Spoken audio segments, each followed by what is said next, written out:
Informação especializada, influente e confiável. Podcast MIT Technology Review Brasil.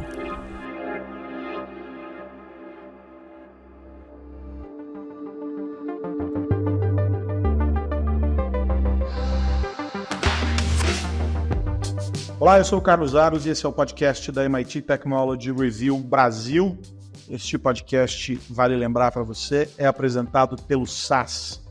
E no programa de hoje, eu e o Rafael Coimbra vamos discutir as medidas que podem ser adotadas para mitigar efeitos nocivos relacionados ao uso da inteligência artificial nas mais diferentes aplicações. Esse, aliás, Rafa, é um debate antigo. A gente tem episódios e mais episódios ao longo dos últimos anos que mostram como o descontrole ou a falta de transparência na coleta dos dados, na aplicação dos dados para a formatação dos modelos de inteligência artificial pode acabar trazendo prejuízos. E a gente tem, em um período mais recente, alguns exemplos bem interessantes que envolvem, sobretudo, a OpenAI. E a discussão que o ChatGPT desencadeou desde a primeira versão sobre os riscos que são ali muito evidentes, né? E um debate que surge a reboque disso é o seguinte: o que a gente poderia fazer antes de colocar esses modelos no ar para eventualmente garantir que os riscos sejam menores? Porque o regulador vem discutindo nos mais diferentes cenários e nos mais diferentes países algumas alternativas. A gente tem as empresas trabalhando com protocolos e processos internos e discussões internas, inclusive, que esbarram em situações como aquela que levou ao desmembramento da OpenAI, a uma dança das cadeiras gigante ali, por uma discordância justamente com relação a riscos que poderiam ser oferecidos para a sociedade a partir de um uso, vou colocar entre aspas aqui, descuidado, o menos comedido da tecnologia. E aí a gente pode buscar como referência o que o setor financeiro, óbvio que é um contexto completamente diferente, no caso da inteligência artificial, muito mais abrangente, mas o setor financeiro determinou em diversos países, e o Brasil é um deles, a criação do chamado sandbox. Eu primeiro testo aquilo num ambiente confinado, uma vez todas as validações feitas e o entendimento de que o prejuízo vai ser mínimo ou não vai haver prejuízo, ou existe um caminho para ser contornado, aí aquele recurso vai para o mercado.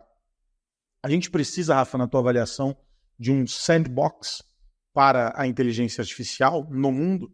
A gente precisa também de vários sandboxes, Aros. Eu acho que assim, são vários graus de discussão.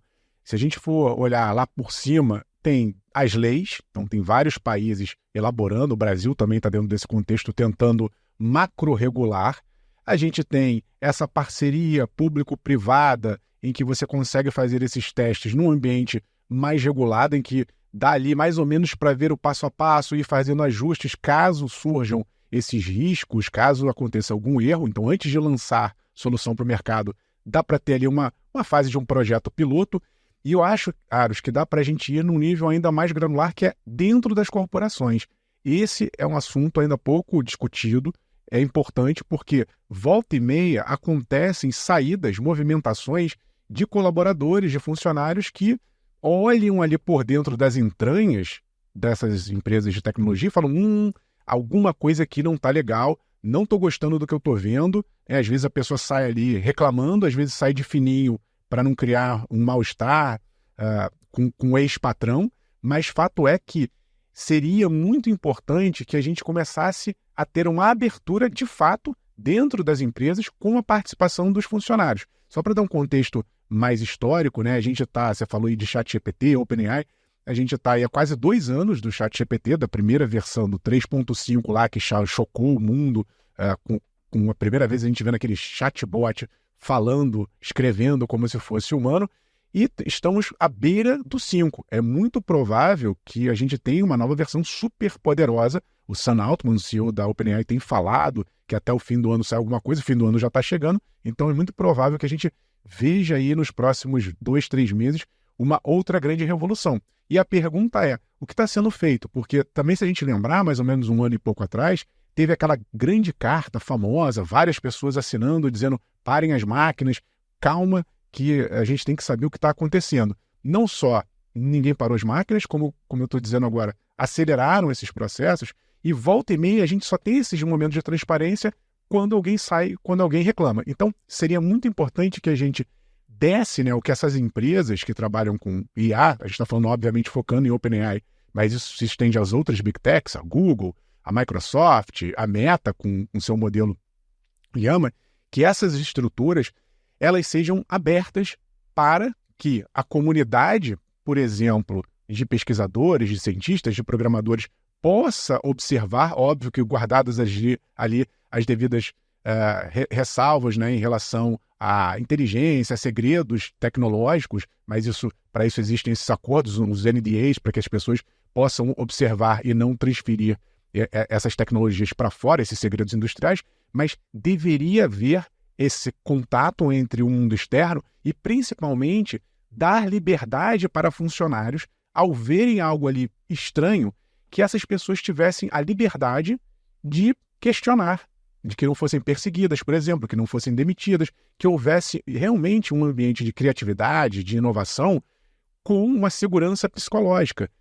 Porque parte-se do princípio que essas empresas estão sendo responsáveis, mas a gente não tem essa noção. Então, eu acho muito importante que sim, que haja uma proatividade para que funcionários e estruturas internas da empresa elas comecem a fazer esse trabalho de transparência para que a gente entenda para onde a gente está indo, porque o que está acontecendo até agora é isso. De vez em quando vem uma notícia, olha, a empresa tal lançou um novo modelo.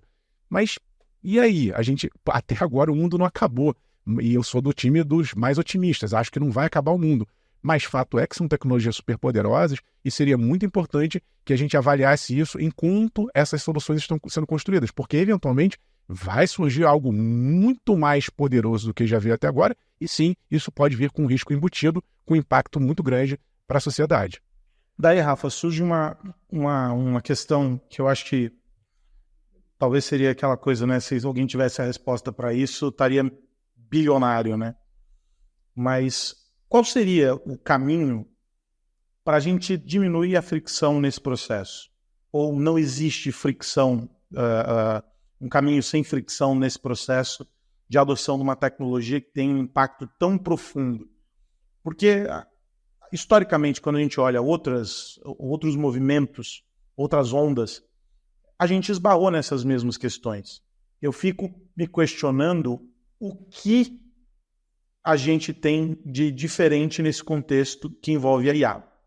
Eu acho que a gente não está aprendendo com os erros do passado, porque nós tivemos com outras tecnologias nem tão impactantes assim, né? Há quem acredite, e eu sou uma dessas pessoas, que a gente está no início de uma grande revolução, que a IA não é uma ferramenta, um equipamento, um aplicativo, é uma base muito parecida com talvez a internet, né? Será a nova base da economia do futuro, é o que eu tô desse time de quem aposta nessa tendência, e acho que em outros momentos, Aros, nós vimos efeitos colaterais chegando depois. Então, para dar um exemplo, a gente também já discutiu aqui em outros momentos o impacto negativo das redes sociais. A rede social trouxe muita coisa boa, tem muita coisa legal que veio dessa Web 2.0, mas agora, uns 10, 15 anos depois do surgimento de smartphones, de algumas redes, nós começamos a ver tecnologias sendo questionadas. Para dar um exemplo concreto, no Brasil, nesse momento, discute-se uma lei ou alguma determinação de se proibir smartphones dentro das escolas, pelo menos no momento da aula.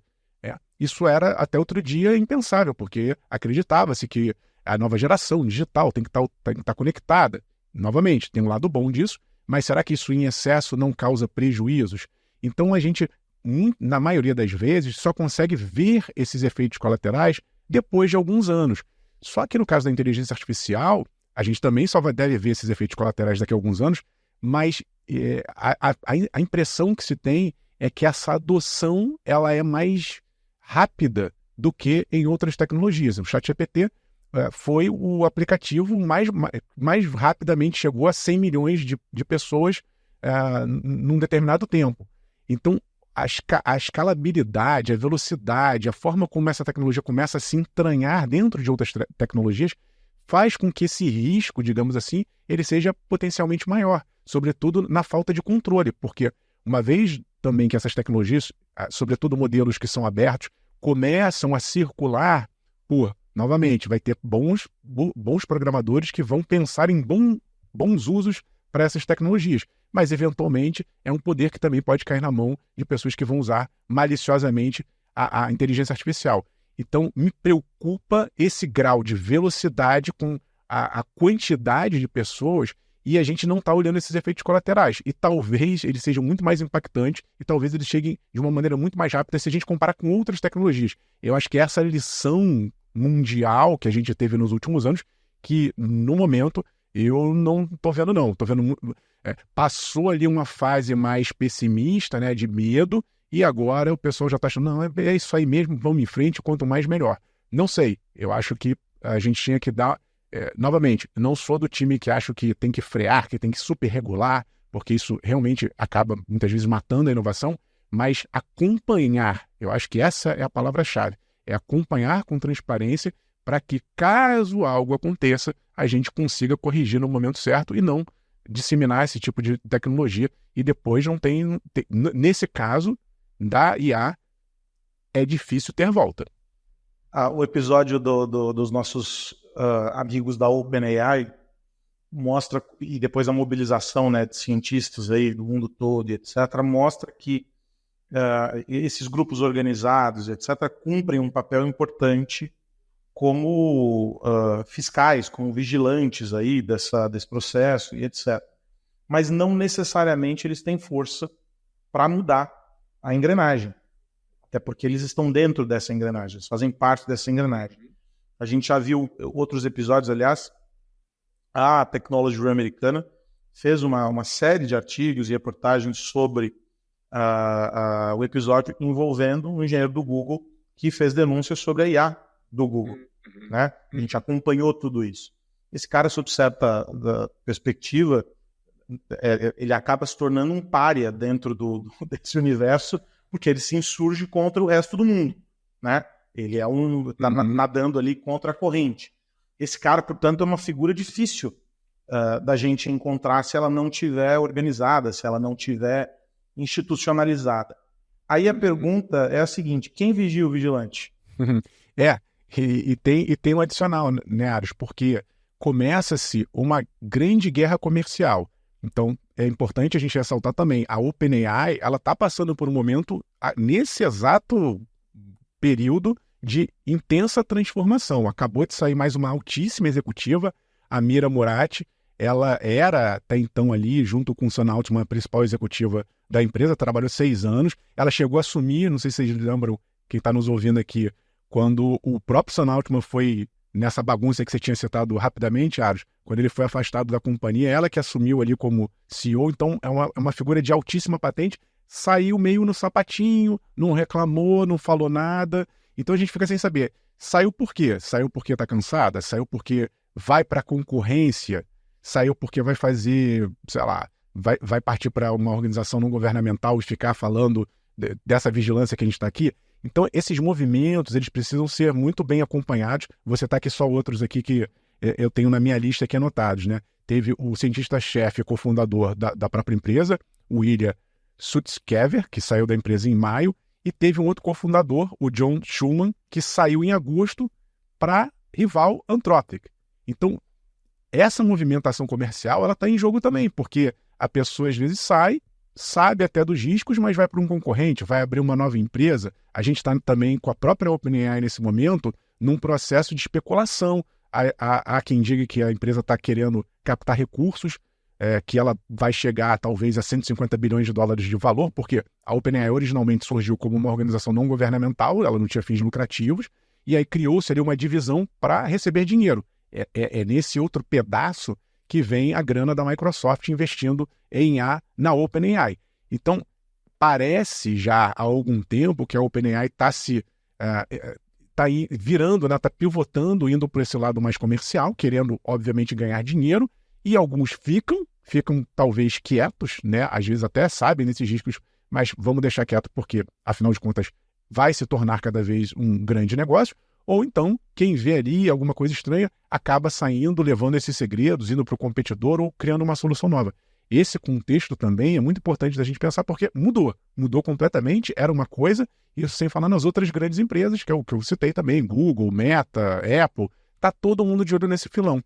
E, obviamente, isso faz com que essa parte que a gente está ressaltando aqui de riscos, e risco acaba talvez limitando o crescimento desses negócios, isso acaba ficando meio de lado. Mas é importante que a gente volte a olhar e volte a cobrar novamente. Eu acho que tinha que ter ali alguém, no artigo que a gente está analisando da Technology Review norte-americana, cita uma figura de um ombudsman, como a gente tem aqui no Brasil, quem trabalha com jornalismo conhece, tem publicações que tem essa figura, né? Alguém que é de dentro da empresa, mas que consegue ouvir quem está do outro lado, ouve uma reclamação, um conselho, ouve também quem está dentro e tenta fazer um papel mais isento de melhoria. Eu acho importante também a gente falar disso, Aros, porque quando a gente está falando de vigilância, de cobrança, de monitoramento, pode parecer uma coisa no sentido de barrar a inovação. E talvez não, talvez o que a gente esteja precisando agora é esse olhar mais proativo, de entender, olha, é muito melhor você corrigir algo agora, é muito melhor você ser transparente, porque a sociedade moderna exige essa transparência, do que ficar escondendo as coisas, do que ficar tocando a bola de lado, sem muitas vezes até saber o que está acontecendo e ver o que vai acontecer, as consequências lá na frente. Acho que é uma postura de empresa que precisa, no caso estou falando de empresa, mas todas essas, é uma grande postura que precisa ser alterada. E é interessante quando você diz essa coisa do fazer uma correção, está muito em linha com o movimento das redes sociais, né? Por muito tempo, as big techs, donas de redes sociais, se recusaram a discutir algoritmo, a discutir efeitos nocivos do padrão e da influência que o feed tem sobre o comportamento das pessoas, e isso gerou uma série de questionamentos, uma série de problemas que vêm sendo discutidos já há bastante tempo. E do ponto de vista médico, inclusive, para alguns deles, a gente não tem nem resposta ainda para saber o nível de impacto. E do outro lado, quando a gente fala sobre a situação delicada do mercado, dessa disputa de OpenAI e tal, como pano de fundo disso, talvez nem como pano de fundo, mas como a ponta, né, a linha de chegada disso tudo, o que a gente tem é uma mudança importante do comportamento das pessoas que estão substituindo, por exemplo, o buscador do Google pelo ChatGPT, porque entrega as respostas de uma outra maneira. Então isso significa que o uso vai passar a ser diferente, que a adoção ela tem sido diferenciada e que a partir disso nós precisamos começar a modular o quanto isso passa a setar um novo tipo de comportamento, um novo tipo de mentalidade sobre as pessoas. É também nesse nível de discussão que a gente tem que entrar. É perfeita essa análise, Aros, porque muito se falou, sobretudo nesse período de quase 2 anos de ChatGPT, os temores sempre foram desemprego em massa, isso não aconteceu, pelo menos até agora, não que não esteja havendo algum tipo de impacto mais ali por dentro das estruturas de determinadas áreas, algumas mais atingidas que outras, mas fato é que se a gente olhar taxa de desemprego nos Estados Unidos, taxa de desemprego no Brasil, para contrastar 2 países em situações econômicas muito distintas, está relativamente, historicamente, muito bem. Então, aquele medo do desemprego em massa, ele por enquanto não se confirmou. Aí tinha aqueles outros medos mais voltados para a ficção científica. As máquinas vão começar a dominar o mundo, vão começar a se replicar, a serem agentes autônomos e decidir por tudo e cuidado que a espécie humana vai acabar porque as máquinas vão tomar conta de tudo. Isso também, por enquanto, está muito distante. E esse risco que você traz, Aros, na minha avaliação, também o mais perigoso, que são pequenas mudanças que no agregado e sorrateiramente, silenciosamente, começam a mexer com esses comportamentos. Então, você pega, sei lá, para citar aqui no campo da própria educação, se todo mundo começar a fazer trabalho usando o ChatGPT, o que tem de bom e o que tem de ruim. Novamente, não estou dizendo que não é bom. Eu uso muitas ferramentas de inteligência artificial, mas eu sei que existem efeitos colaterais ali. Eu já percebo isso. Às vezes dá vontade de usar demais aquilo ali. Eu vejo, não tá respondendo como eu responderia. Não tem a capacidade ainda de chegar a determinadas nuances que um ser humano chega. Mas é tentador, é fácil, está ali na palma da mão, é rápido, é barato.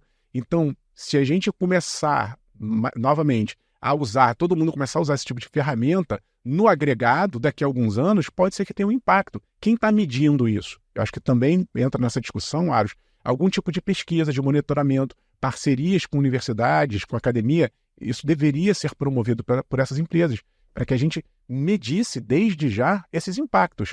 A gente sabe, né, no caso das redes sociais e dos celulares, acabei de citar aqui a questão da educação, mas quem estiver nos ouvindo, né, leia ali o grande livro do momento, Geração Ansiosa. A gente hoje consegue observar que, para crianças e adolescentes, o grau de ansiedade, o grau de depressão, esses índices aumentaram de forma alarmante, isso está muito atribuído por diversas pesquisas ao uso excessivo de tecnologias, ao uso de telas, não necessariamente na sala de aula. O adolescente, a criança, estão em casa, num ambiente multidigital, e elas ficam ali presas naquela tela e começam a ter dificuldades de relação pessoal, não conseguem mais um olhar no olho da outra criança, um adolescente falar com o outro porque está com medo, se protege por trás da tela. Veja, são capacidades humanas, sociais, comportamentais, como você ressaltou, que de repente vão se perdendo. E a gente não consegue analisar isso de uma hora para outra. Isso leva um tempo até que haja essa mudança comportamental. Mas se a gente começasse a medir, a registrar, a pesquisar isso de uma forma mais organizada, talvez, como a gente está falando aqui, nesse caminho, em algum momento a gente fala, olha, peraí, tem dados aqui, tem resultados mostrando que não tá legal não. Vamos corrigir? E não deixar novamente para corrigir lá na frente, porque depois pode ser tarde demais. Rafa, para a gente fechar aqui o nosso papo de hoje, quero saber no que você está de olho. O que mais você precisa saber? Estou de olho, Aros, nas Big Techs, mas sobre uma outra ótica, né? A gente teve aí investimentos pesados anunciados nos últimos dias. Começou lá atrás um pouco com a Amazon. A Amazon já tinha anunciado 10 bi de investimentos no Brasil para expansão de data centers e agora a Microsoft acabou de fazer um anúncio também bilionário, são 14,7 bilhões de dólares em tecnologias aqui no Brasil, também muito focado em data center, em expansão dessa infraestrutura de nuvem, né? A Microsoft já tinha 2 grandes centros, um no Rio e um em São Paulo, ela quer ampliar essas estruturas, então tem uma competição, a gente está falando muito de IA e tem, no caso da Microsoft, esse objetivo de também ampliar pesquisas e projetos e infraestrutura de IA, mas no caso aqui a gente está falando de uma coisa que está um pouquinho ali antes, mas que é a base de grandes empresas, que é computação em nuvem. Então a Amazon lá atrás, né, ela lança a AWS, depois vem Microsoft e Google concorrendo nesse mercado. É um mercado extremamente disputado por essas 3 Big Techs. Então, no caso aqui eu estou falando de Amazon e agora Microsoft, colocando mais dinheiro para expandir essa infraestrutura ou dar acesso às empresas que queiram crescer em forma de nuvem. Isso é uma tendência, a gente consegue observar isso muito fortemente, porque cada vez que uma nova empresa digitaliza, faz uma transformação digital e coloca seus dados, ela precisa armazenar isso de alguma forma e, geralmente, em vez de colocar, né, talvez só coloque alguns dados sensíveis nos seus computadores dentro de casa, mas muitas, até por questão de agilidade ou de redução de preços, acabam fazendo essa migração dos dados para computadores em nuvem. Então, é importante, e dois outros efeitos dessa medida, Aros, eles estão prevendo que vão gerar 5 milhões de empregos a partir desse novo investimento com inteligência artificial. Então, a inteligência artificial ela entra nessa história, ela é um motor muito forte também de geração de emprego, e aí fica a dica, né? É importante que a gente comece a também criar esses trabalhadores do futuro. Estava falando aqui que a IA tinha trazia aquela carga de medo, de desemprego, e aqui eu estou dando a visão positiva. Talvez a IA seja uma grande promotora de empregos, mas obviamente a gente tem que correr muito para qualificar os profissionais. O Brasil está muito atrasado, tem deficiências no sentido de falta, carência de profissionais de TI de uma maneira geral, e agora com a IA não vai ser diferente. É é importante que a gente acelere nessa qualificação para aproveitar essas oportunidades. Então, 2 grandes big techs anunciando investimentos pesadíssimos para os próximos anos. Rafa, eu quero destacar aqui um levantamento que foi divulgado agora há pouco, que trata dos veículos elétricos, né, dos carros eletrificados, né, híbridos ou totalmente elétricos aqui no Brasil. Um estudo que foi encomendado pela Anfávia, que é a associação que representa as montadoras aqui no Brasil, realizado por uma consultoria, um desses institutos, o Boston Consulting Group, que já fez pesquisas semelhantes mundo afora, e que identificou o seguinte, que a frota de veículos, ou melhor, a frota não, as vendas, é importante fazer essa distinção, as vendas de veículos eletrificados, híbridos e totalmente elétricos no Brasil vão somar, ou poderão somar, pelo menos é a expectativa, algo em torno de 90% das vendas aqui no Brasil, do volume total aqui no Brasil. Então, 90% das vendas vão ser de veículos eletrificados contra esses 10%, aí, algo em torno de 10% dos veículos a combustão. E isso é importante a despeito da gente entender que hoje, estamos falando de 2024, caminhando para 2025, portanto, algo em torno de 15 anos até a gente alcançar isso, então, numa curva de 15 anos, a gente deve, segundo esse estudo, saltar dos 7% para os 90%. É uma mudança muito importante que precisa ser observada sob diversas perspectivas. Primeiro, óbvio, a gente atende a uma questão de descarbonização, tem toda uma discussão, mas é um consenso entre os especialistas de que somente o veículo elétrico não resolve o problema. É preciso que o ecossistema acompanhe essa transição. É preciso que a estratégia de descarbonização seja acompanhada sob uma perspectiva muito maior, entendendo que nós vivemos em um ecossistema, né? E, portanto, não basta que a gente atue numa frente, as outras precisam acompanhar para que a gente encontre resultados importantes. Sobre o mercado brasileiro, a gente tem um cenário que deve ficar ainda mais acirrado, porque hoje a gente tem 2 grandes grupos que dominam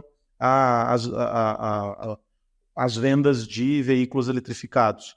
A perspectiva é de que outros entrantes, sobretudo entrantes chineses, venham disputar essa fatia de mercado. Mais oferta, isso deve alterar a dinâmica do mercado.